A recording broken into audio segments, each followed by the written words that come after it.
여드름 흉터는 레이저 치료 단독으로는 만족스러운 효과를 내기 어렵습니다. 하지만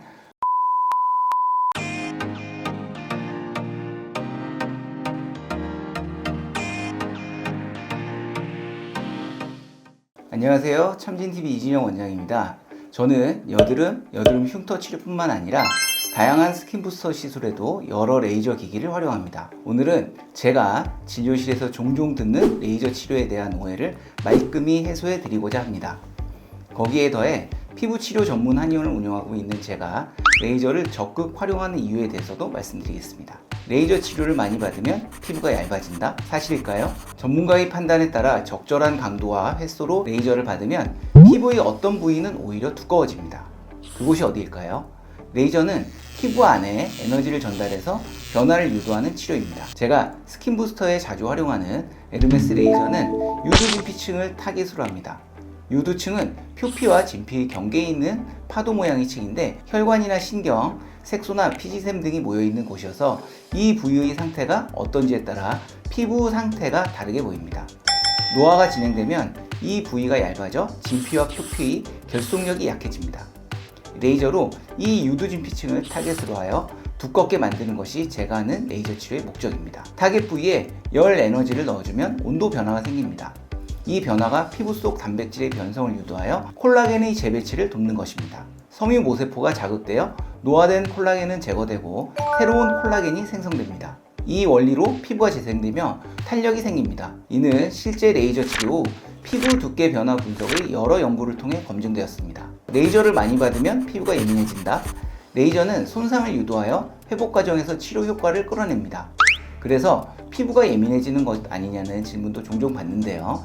레이저는 피부층에 단순히 데미지를 주고 마는 게 아니라 궁극적으로 피부 장벽을 튼튼하게 하는 역할을 합니다.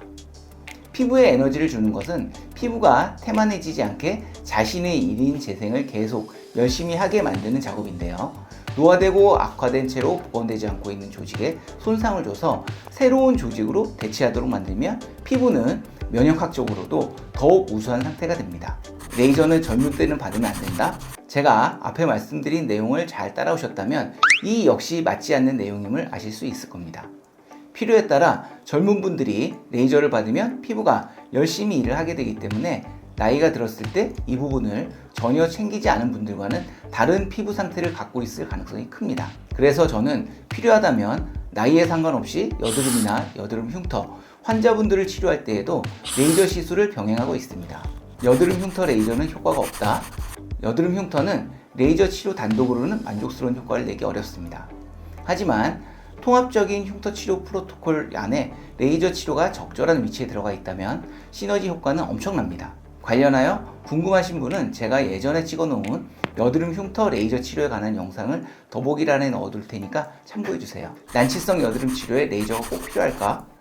난치성 여드름 치료에 레이저 시술이 굳이 필요한지 묻는 분들이 간혹 있는데요. 저는 난치성 여드름 치료 과정에서도 크게는 3가지 방법으로 레이저를 적극 활용하고 있습니다. 첫 번째, 골드 PTT는 피지선에 작용하는 약물을 먼저 도포한 후에 충분히 흡수시킨 다음 잘 닦아내고 롱펄스 레이저를 시술하고 있습니다. 롱펄스 레이저가 골드 PTT 약물과 만나면 피지선 내부의 온도가 급격하게 올라가면서 피지선을 파괴하는 방식으로 여드름을 치료할 수 있습니다. 두 번째로, 에르메스 레이저 여드름 치료는 3단계로 치료가 진행이 되는데 1단계로는 420나노메타의 파장대로 여드름균을 살균하고 2단계로는 560나노메타의 파장으로 여드름 붉은 자국을 치료하고 3단계로는 진피층에 열 에너지를 전달해서 재생력을 높여주는 치료를 동시에 진행하게 됩니다. 세 번째로, GV 레이저 여드름 치료는 골드 PTT나 PTT 같은 약물 없이 비환홍성 여드름에는 532나노메타의 파장을, 환홍성에는 1064나노메타의 파장을 이용하여 피지선을 억제시키는 방식으로 여드름을 치료하고 있습니다.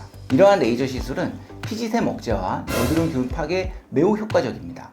이후 숙련된 의료진의 다양한 수기 시술로 염증을 확실히 잡고 치료 후반부의 상황에 따라 여드름 붉은 자국이나 색소 침착과 같은 흔적을 개선하는 미백 레이저나 반복되는 염증으로 인해 늘어진 모공을 타이트닝 시켜주는 리프팅 레이저를 추가 시술하기도 합니다. 이런 프로토콜로 진행된 치료의 환자 만족도는 100%에 가깝습니다. 레이저는 파장과 에너지 세기에 따라 피부 깊이별로 각각 다른 작용을 합니다. 그리고 현대 의료기술로 개발된 레이저는 정밀하게 조절이 가능해서 원하는 부위만 타깃하여 시술하는 게 가능합니다. 그렇기 때문에 전문가의 판단에 따라 시술받는다면 안전합니다. 다만 약을 과다 복용하면 부작용이 생기는 것처럼 레이저도 무분별하게 시술받으면 문제가 될 수 있습니다. 개인의 피부 상태와 고민에 대해 전문가와 충분히 상담하셔서 피부를 건강하게 하는 레이저 시술을 받으시길 권합니다. 지금까지 참진한의원 이진영 원장이었습니다. 오늘 내용이 도움이 되셨다면 구독, 좋아요, 알림 설정 부탁드리겠습니다. 감사합니다. 오늘 영상이 도움이 되셨다면 이 양쪽에 올라와 있는 영상들을 같이 시청해 주시면 감사하겠습니다.